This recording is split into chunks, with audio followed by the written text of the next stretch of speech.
হাসনের ময়দানে আল্লাহ রাব্বুল আলামিন একজন মানুষকে বলল, যাও তুমি জাহান্নামে চলে যাও। তখন মানুষটি বলতে লাগলো আলহামদুলিল্লাহ। তখন ফেরেশতারা ধরে তাকে জাহান্নামের দিকে নিয়ে যেতে লাগলো।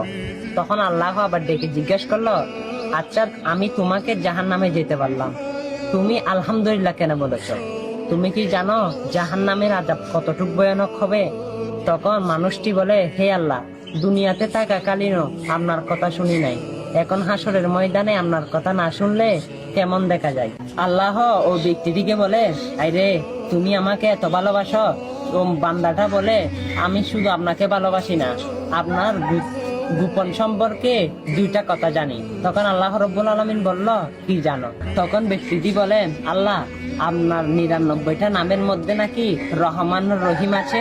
তখন আল্লাহ খুশি হয়ে বলে, যাও আজকের দিনে এই মহাদিনে